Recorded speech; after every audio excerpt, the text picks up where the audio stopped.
What is up, everyone? It is Laventure Gaming, and you may have heard just there, I am joined by the one, the only Craig from the beginning over on YouTube. How are you doing, Craig? Very, very well. It's another edition of Invisible Club. Why don't you introduce the players while I familiarise myself with what's going on? Sure, absolutely. So the Invisible Cup is, of course, the tournament we run once a year. We hide the identities of players, seed them randomly against each other, and then everyone gets to guess who they are while they show off who they are. So playing as the yellow tribe in the blue base for this 1 versus 1 variant of Treacherous Waters, it is PopTB Convert and their opponent. Playing as the red tribe in the red base, it is PopTB Invisibility. So the player introductions don't tell us very much, except that we have seen Convert play. They did have to beat someone to get here. Invisibility did not. Pop Trivia Quiz, Lavengie. Who were these players in the last tournament? Who were these players in the last tournament? But if I told you that, then you'd know. Well, no, I don't know. I mean, like, who was Invisibility, not who was the player playing Invisibility. I think Invisibility was Bianca, if I'm being honest. You think Invisibility was Bianca? I think if I remember correctly, they went through the first 2 rounds uncontested, then got beat by Meth, I think. Or maybe I thought they were beaten else. by Nisi. Yeah, maybe Nisi on... Yeah, could be. That sounds about right. I think Meth was Magical Shield. Correct. But anyway, in the previous tournament, Invisibility was Bianca and Convert was one of your own. It was Rallymer in the previous tournament. I remember I did so much video editing for that tournament, and I remember them all pretty much. Well, there you go. You got it committed to memory better than I did, apparently. Should have had you on way sooner. So Lambridge is coming out for both players. Convert going to connect to a side island to get a large amount of land and trees available to them. Red, on the other hand, Invisibility going for the high ground. Less trees, more defensible position. You know, did we see this tournament, this level in the last tournament, sorry? I think we did. Or did we see it in a separate tournament? We had its own tournament. We had another revival tournament to celebrate a patching of revival. That's right. Yes. Previous year. This is revival's first time ever being featured in a quote-unquote mainline tournament, and that's a good segue. What's going on here, Craig? What is this map? What's so special about it? What is this? Well, I've just realised while looking at the spell bar that everything's on. Are we playing by actual revival restrictions here? Is this the revival game mode? Yes. This is a pure revival map with the revival balance patch. Oh, this is me. I've just sat up. I have just sat up. I love some revival. This is revival's first time being featured in a mainline Populous tournament. Really? And this is pure revival, so the rules, the restrictions, the rebalances, it is pure revival as a single map that can be picked and or banned as part of the tournament. And this is the 3rd time we've seen it, so a lot of people haven't actually just immediately taken this map off the table. So in the pool, this is the only one with revival restrictions. It's the only one with the revival restrictions, correct. So revival mode, if you were a big hater of it, you could ban it. Yes, you could. Very nice. So what is in... Oh, well, we can actually see what's in these stoneheads, can't we? So Angel of Death in the middle there is what they're fighting for. But you've got the big side islands as well on this map, don't you? Which also have stoneheads with a road on one side. Yes. Hypno and Magical Shield on the other, which Red is going to get very soon. And of course, Magical Shield, not a spell to be neglected. No, but you do have to remember, this is, of course, the revival balance patch. Magical Shield, significantly less powerful than its single-player counterpart. Yeah, so can in revival only mode, affect 3 it followers. affects 3, correct, yeah, and it doesn't stack with invisibility. And it doesn't protect infinitely. Magical Shield provides what's effectively a extra health bar, and substantial enough spell damage will remove it. Well, we've seen an erode in the center there from yellow. Nice erode from Convert. I've talked about the erode change. So erode is cheaper. It is the cost of an earthquake, and it comes with a valley effect. So it's more effective in the middle of land and on hills. Still, I'm not sure it was a great investment this early on in the level, though. I was checking to see if it was something they'd worshipped, but it wasn't. It looks like they've charged it. No, they would have the ability to. The land that Convert has taken control of, that Stonehead is an erode, but they are opting not to pray for it at the moment. Yeah, and Convert now has picked up that Convert and Hypno combination. So, some powerful utilities in their arsenal there. Babo in my chat asking, who picked the map? This map was picked by invisibility. So Invisibility's got the plethora of trading huts there. Temple, Fire Warrior Trading Hut, and the Warrior Hut. I can only see a Warrior Hut from...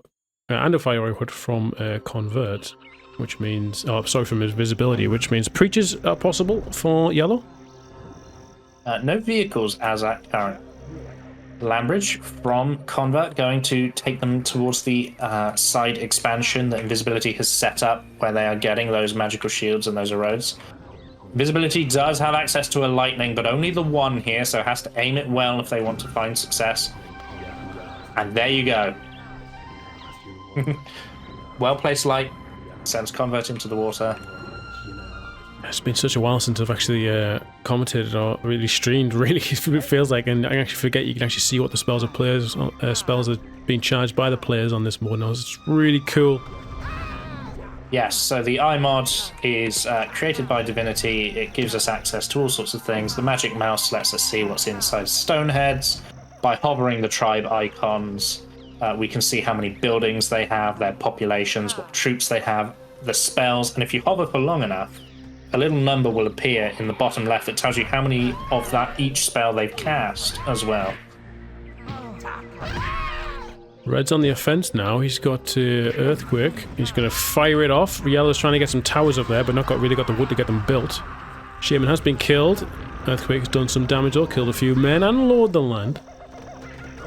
Good double blast from Convert there. Well, you can see a spy training hut. Of course, one of the changes that Revival put in is they increased the health pool of spies themselves, but the spy training hut, as it is a smaller training hut, only costs 5 wood instead of the 8 you might be used to it costing. Does make sense considering the size of it. I must say, Divinity's a bit of a underrated wizard, really. I don't think he's underrated when it comes to the modding scene, especially. 90% of the campaigns have had his hand in it at this point, it feels like. He's a maybe under-recognized big collaborator with toxicity as well, obviously, with multiverses. Multiverses, that's a different game. The Multiverse Launcher. Yeah, he's got his hand in every bit of Populous pie, really, hasn't he? I was saying he's an underrated player as well. I don't underrate him as a player. I remember playing Blast with him when I first joined, and it was the guy was untouchable. Well, isn't that because he's just like 3 people in one? He's like 3 Portuguese brothers all in one person. That was the rumor I heard. Lightning comes out for Invisibility, killing Convert. I will get back to that in a second, but that is funny. He does have brothers, but I think he was the best of them in terms of skill. But I might also just be biased. Probably accurate. Red here is playing much more, I guess I want to say aggressive, but just been more successful in their Shaman battles. He's into Yellow's base again now, 2nd time in a row. And he's got a 22 population lead here, so he's going to keep pressing his advantage. Well, and interestingly, he's had a very nice sequence of quick blasts against the Braves there. Usually when you die, you might send a Brave after a Brave after a Brave to keep engaging the Shaman and slow her down, but Red's blasts there were so precise that actually very few of the Braves even got to engage with her. Temple goes down in that Earthquake as well, so no Cardinal Richelieu for Convert. Temple drops, few men killed, but in the same time as when Yellow Shaman respawned, he cast Magical Shield on a group of warriors and he sent them across to the side there. One going through the centre as well. Don't think the one in the centre is going to do too much, but the ones on the side could potentially take out the Braves that are praying if he sends them there. Of course, right now he's focused on the Shaman, who's still lingering at the front of his base. Looks like the shielded warriors have been clicked onto the towers, which is why they separated the way they did. They're trying to empty out those high ground towers. Nice blast from the Yellow Shaman there, going to get the kill onto invisibility. But yes, Combat needs to make something happen. Yeah, nice ricochet into the water, but yeah, as you can see, the population advantage is just increasing and increasing for invisibility here. He's over 30 population ahead. He's taking out the side base that... I want to get these players' names correct. Invisibility is red, Convert is yellow. Yes, and they'll probably swap when we go into the next game. Don't do that to me. Don't do that to me. That's a request for them, not me. So the magical shield has paid off. Even being slowed down by Braves and stuff and being left unattended, they did get into those towers and were able to empty them out. It's still a very effective tower clearing tool, just less effective as it's no longer indefinite. Warriors standing under the romantic glow of the Fire Warriors' attacks, however. They're going to get cleaned up. We're seeing magical shield in the centre for invisibility. Yeah, a little counter attack for invisibility while Convert's in the base. He's got a tornado and he's using the road. He's charging Earthquake. He's not going to have that ready. He's got a couple more tornadoes out to maybe target the trading hut. It's always a good idea if you get into your opponent's base and you don't have much available to you. Taking out trading huts is always a good way to slow your opponent down. Braves are going to get the fisticuffs kill on the Shaman. I don't feel like there's not much way back if these warriors take out a few Braves. I think invisibility is just going to pull further and further ahead. Just taking out the population of oh, never mind. Preacher. But the Shaman's going to come and stop invisibility sees it. Invisibility sees it. Ooh, but the RNG on the Convert. Too slow, loses his men, goes for the Hypno to take them straight back. Makes sense, you get access to them for 40 seconds. 40 seconds, yeah. These warriors are all being used on empty huts, though, so the population damage not as crippling as it could be, but we do have another Earthquake. Ooh, that's brutal. Look at all those men dying into the lava. Population is now 40 ahead for invisibility. And he's just taking out the temple now with a tornado. I think this game's as good as done. He's got complete and total map control. He's in his opponent's base. Trading huts remaining is a spy hut and a fire warrior hut. I don't fancy Convert's chances, Labenji. No, it's not looking good, which is... It's very interesting, because when we saw Convert play on this map, because they did play on this map to get here, their other opponent also picked this map. They seemed reasonably strong. They seemed to sort of know what they were doing. But the moment... But this invisibility is making it look like they really don't understand how to play this map. Yeah, I think a map like this as well, it's quite large. And it's got like the three lanes, one might say. And it's going to favour the player who's faster and able to expand. And it looks to me like invisibility was just a better player at doing it at the start. He expanded to the right areas and protected them, and then used that advantage to whittle down Convert's own base. And you know, he hasn't done anything in retaliation, really. What has he done to his opponent's base? I don't think there's been much at all. Besides an erode and a tornado. He tornadoed a warrior training hut, and he tornadoed a temple. But there's an extra warrior training hut already. Temple hasn't been replaced though. You know, it's currently being worked on. I mean, it stems back to the one of the other decisions he made was to charge a Convert and erode that hill, which was insignificant, completely. Even if you were to cast that now, that would be insignificant. So to do that at the start of the game is just a bit crazy, really. It was definitely a aggressive play. I wonder if it would have been as punishing were it not followed by the 3 back-to-back deaths that we saw Convert end up suffering. Yeah, that's true, because if I mean, hindsight's obviously great in that sense, because if he'd won 3 battles back-to-back and was dominating, we're like, what a move that was to charge that road. So... Yeah, it's always hard. You know, you go into these... Why we talk about the strategy game element, particularly with Revival, is, you know, you're working through strategies, and in StarCraft we have the concept of like a build order win, which doesn't really happen as often in Populous, but sometimes you go for a strategy and what your opponent decided to do just counters it, and you're just in a position where you have to adapt and hope that it's enough. Yeah, what gets me is that Red's just been able to create those stone heads on the side uncontested the whole match. He could have sent warriors there. He had warriors to send there, but he sent them to those towers. He's like really focused on the middle.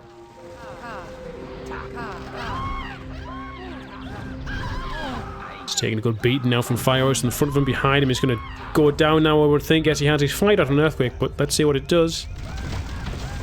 No, not bad. Or the best he's going to get out of it, but again, it's the front of Red's base. It was a couple of small huts. He's not going to be worried about that in the slightest. He's got a population lead of 35. What it has done is it's cut Red's expansion off from the rest of his base, so Red is going to have to repair that with a land bridge, or this side strip can be completely trooped out at this point. Not that I'm suggesting Yellow will do that, but Yellow could at this point take out that entire expansion with troops, as is currently cut off. The Angel of Death being charged by invisibility here.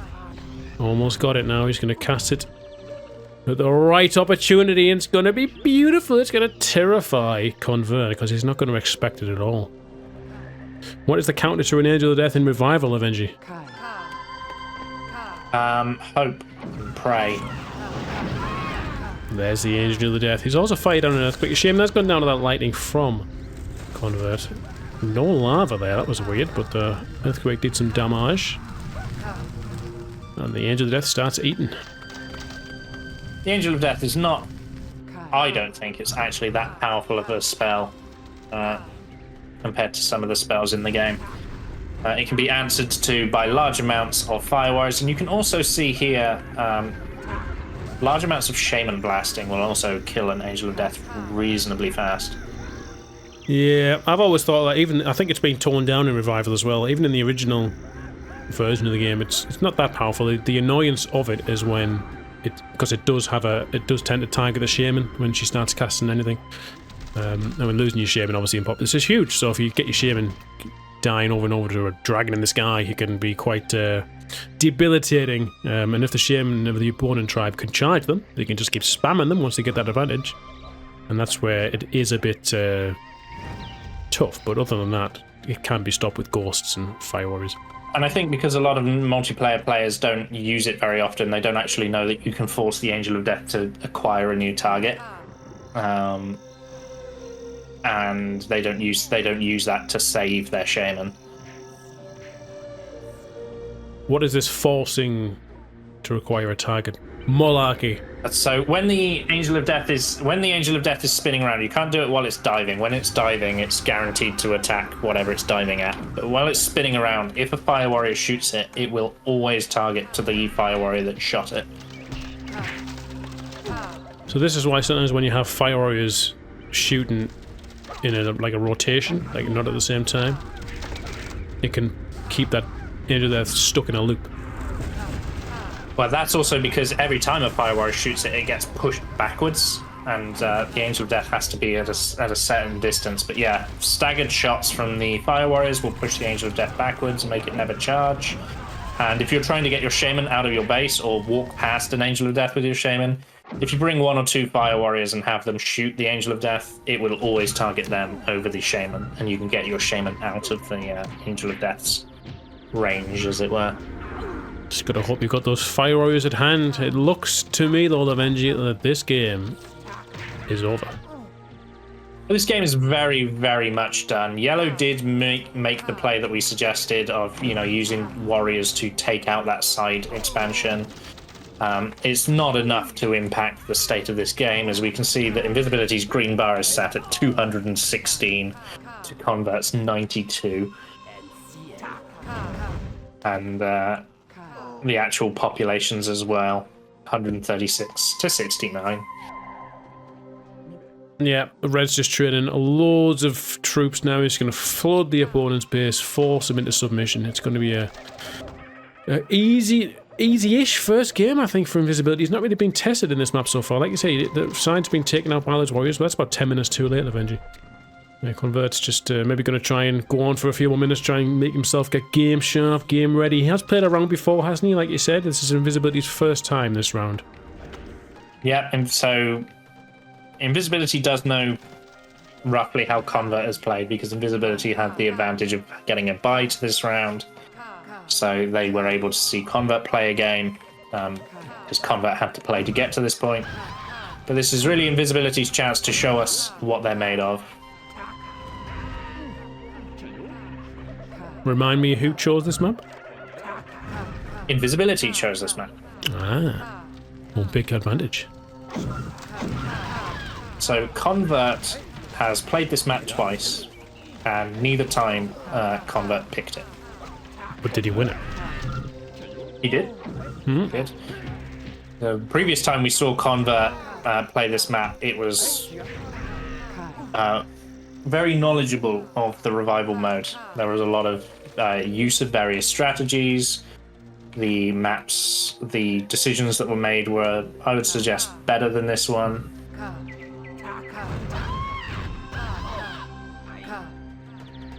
So this is revival. Obviously you can have vehicles and whatnot.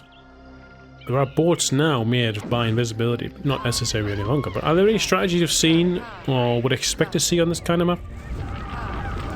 Large amounts of troop attacks via boat tend to be quite good. Boats are free in the sense of mana, so you don't need to land bridge to a base, you could just boat it. But that is GG. GG has been called. Invisibility up one game. 1v1 map, I think, skirmishes in the original game. It's a 1 vs 1 and a 1 vs 1 vs 1. There's two variants of it. Oh, there you go. There's two variants of skirmish. One for 3 people and one for 1 person. And now this one's skirmishing for 4 people, but this one is skirmishing for 4 people that has been toned back down to a 1 versus 1. Sorry, could you say that again? Yeah, sure. There's a 1 versus 1 variant and a 1 versus 1 versus 1 variant, and then there's this one, skirmishing, which is a 4-person variant, a 2v2, that has been toned back down to a 1 versus 1. So what you're telling me there's a 1 versus 1 variant and a 1 versus 1 versus 1 variant and a 1 versus 1 versus 1 versus 1 variant, or a 2 versus 2 variant that's been toned down to a 1 versus 1 variant? Exactly. Eventually, this is going to be crazy. Yeah, there's so much variation, so many ones. But we are here for the Invisible Cup, and the Invisible Cup is a tournament where we hide the players' identities from one another. It's a game within a game, because not only did the players get to compete in a tournament about how good they are at Populous, but the community of Populous gets to show off how well they actually know their players and guess who they are. And up one game at the moment after a dominating victory on Revival. So this player banned Pressure Point, picked Revival, and has had everyone in my chat at the least guessing that they are a veteran professional player. Which, those two things, if you know the Populous community, are complete juxtapositions of one another. Misnomers. But it is Invisibility. Now, on the other side, Balloon Hut over here. Balloons and Fire Warriors. Down one game, hoping to make a comeback. It is Convert. So, yeah, I did not realize that the Balloon Hut was on this map. Yeah, me neither. I went into this thing, and when I first saw it, you've just made me realize, is this Revival? But it's not. So Balloon Hut is on in this map. No, it's not Revival. That is a non-revival balloon, which means Shamans can cast from it. It moves at normal speed. Fire Warriors can go inside of it.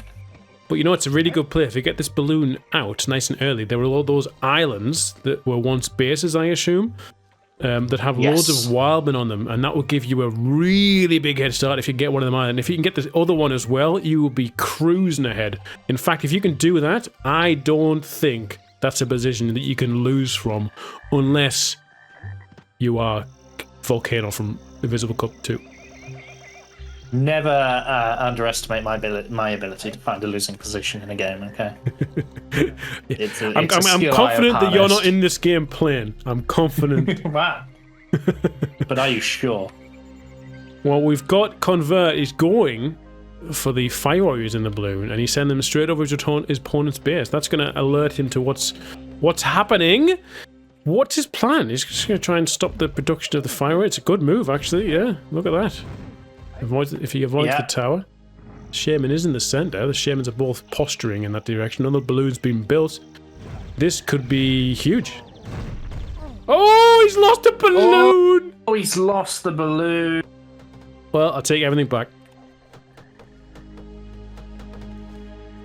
Oh, if he just put his Shaman in it and went for the Wildman, he'd have had such an advantage because his opponent hasn't built the balloon hut. And now he's lost his Shaman to a Shaman battle that we've just missed. Red Shaman's pushing in. It was a bit of a waste to have hijacked your stream to make you watch this one, eh? It's not over yet. Sorry, my daughter's just... she's hijacked the stream. That's okay. So the Fire Warrior's in the balloon there, attacking the Shaman. Has the Shaman got any spells to use? She's almost got the Earthquake. She really wants to use it, but she's not going to be able to. She has died. She's going to come back, though, and they have got a balloon. What is Red doing with the balloon? He's pulling it back now. I can't believe no one's going for the Wildman. I think Yellow's going to go and do it now. For me, if you're going to build the balloon, I wish I knew that balloons were on before I put this map in the map pack, because I would have turned that shit off. I think balloon is now going to be the first play on every map, and this map might see more bans, which means we may see Primule in the end. I don't care about boats. Boats is fine. Balloons, though. I would like to see if the original 4-player variant had balloons on. I did not change the restrictions. Whether or not you've accidentally ticked it on, or intentionally ticked it on, now you're playing it off as a, oh, how'd that get in there? I did not change the restrictions for this map. Whatever, mate. We know about your balloon. Hey. You love a good balloon. Well, he's taking the Wildman now from the islands, and it's put him at 11 population advantage. Well, 8 now, he's just lost a few. So he's not that far ahead, considering he's just converted all those Wildmen. So yeah, I'm favouring invisibility again, just because I don't think Convert had the right idea what to do with the balloon. He saw the balloon and goes, I'm getting some of that, baby, but then didn't know what to do with it. Earthquake in the back of his base, though. Very impressive, though. Is the Shaman with the balloon. Not the best earthquake in the world. The real question is, what happened to Red's balloon? There it is. There, it's chasing the. It went over to the. It went over to the side island and killed some Braves. Oh, that's a good idea. And now it's chasing away the Shaman. Not only are balloons annoying for the players, it's annoying for the casters. There's stuff going on everywhere. I know, isn't it the worst? Oh, he blasted him into the base. What a bold move. That one's going to get him. No, he's going to go down now. Follow it up with another blast, though. And it does pay off. All Convert has to do, this is infuriating me.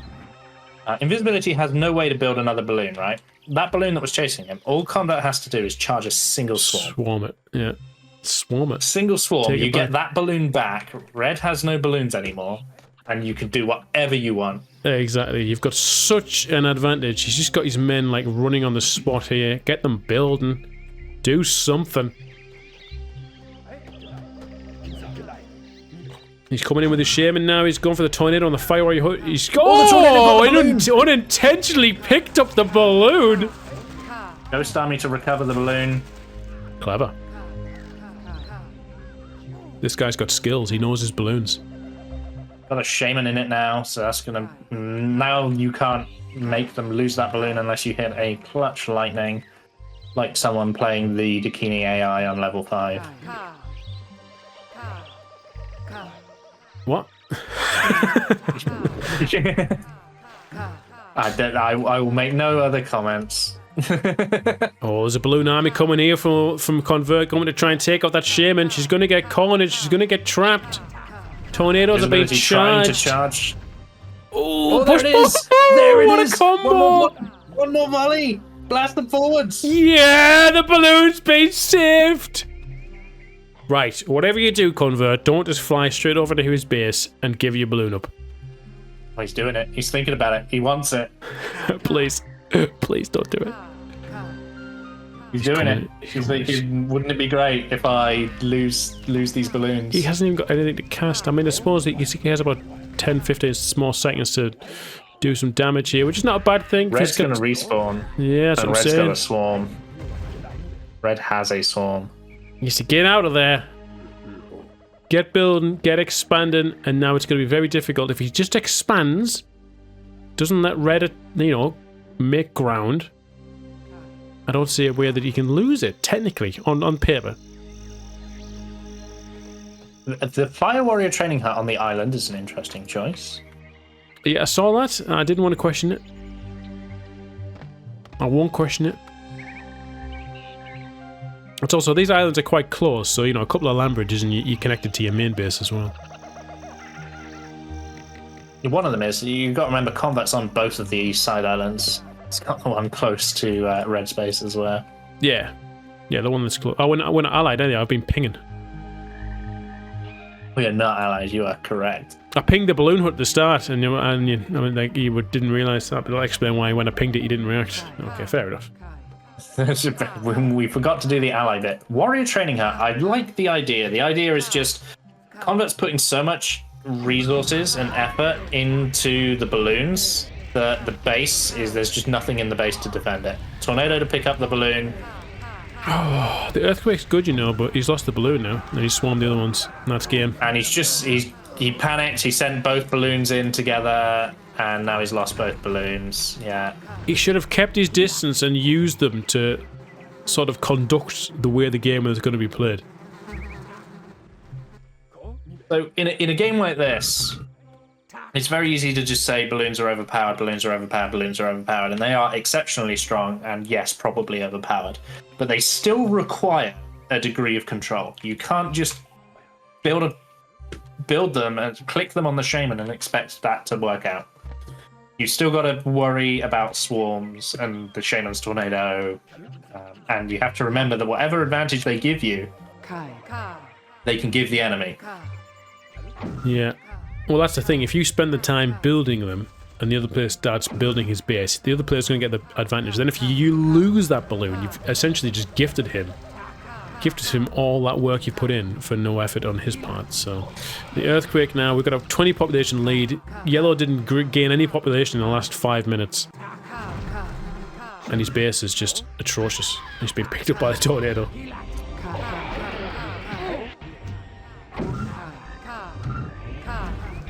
Swarm on the ghost in the balloon. It's a bold move. Wants to get that balloon to himself. It's not going to be allowed, I wouldn't think. No. Yellow is just desperate to get the balloon. There they go, they got the balloon. The tornado immediately removes them from the balloon. Use your brave. There's a brave right here. Use the brave. Oh, and he's gone. Oh no. Combat's been down. That could have been so much more, Avenger. It could have been so much more. From minute one, I was thinking, this is Convert's game. He is seeing the blue dot. He knows what to do to win this level, and he's proven me completely wrong. He has no idea how to win this level, and he's not going to win the level. He's going to be out the tournament. He's won 2 rounds already, is that right? Just the one. But he's played it twice. How's that happened? How did he play the previous level twice? Because he played it today. It's clever.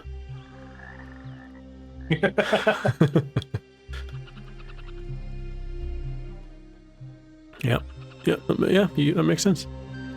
Yeah. Today was his second time playing. Fair enough. Ghost dying from the hands up stance, you don't see that very often. So there's an earthquake in the middle of the map as well, which hasn't been prayed to yet. It's an earthquake, and it's a fairly short prayer time for an earthquake. I'm surprised Invisibility hasn't been picking that up as well. She's going to secure it now with some troops, which is just going to secure his victory even more.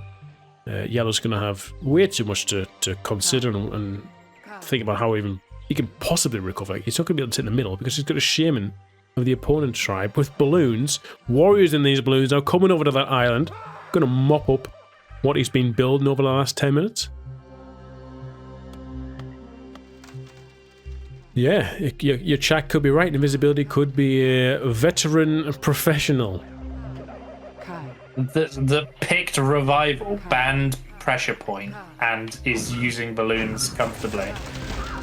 Who could that possibly be? Tornado takes out the balloon hat.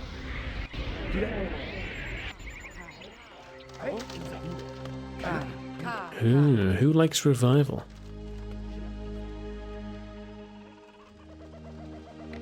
Who does like revival? I don't think she liked it, but Bianca played it for a while. There was a while where Bianca was playing some amount of revival with noobs each day. I don't know if that's because she likes it. If Bianca is red, I will eat my hat. If Bianca is red, you will eat your hat. That's a very mean thing to say. You haven't seen my hat. It's delicious. Oh, okay. Bianca is pointing out that she's in fact the lowest ranked in the revival leagues. So I was going to say, I saw her in the chat earlier confirming that invisibility was her last time, which, you know, it gives me an idea. It's probably not her.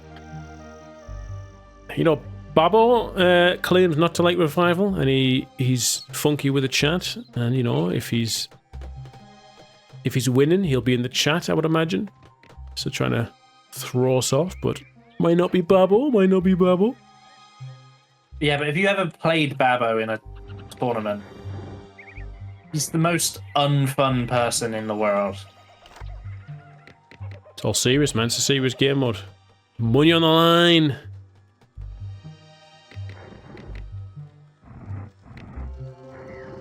I don't know what else to say here. I think this game's over. Yeah, no, I've completely run out of things to say. I'm just like moving around the map, looking at the base, watching Yellow build, and you know, it's nice that you built these 3 bases. It would have been great if you'd done that way earlier and not lost your balloons. Yeah, that's the thing. It's just it's a moment of reflection, I think, for Convert. He had such a crazy advantage and opportunity to get ahead and stay ahead, and man, did not take any of the opportunities that presented him. Of course, original restrictions here. Earthquake's going to be beautiful. And he takes his balloon back. Yeah, he's remembering to use his Ghost Army. GG is called. Convert is eliminated from the tournament, surrendering, going down 0-2 to invisibility. Yeah, good game, Avengi. It was a pleasure. It was, I think, what, 30 minutes, if that? I didn't get warmed up in the commentary mode. I'm still sober.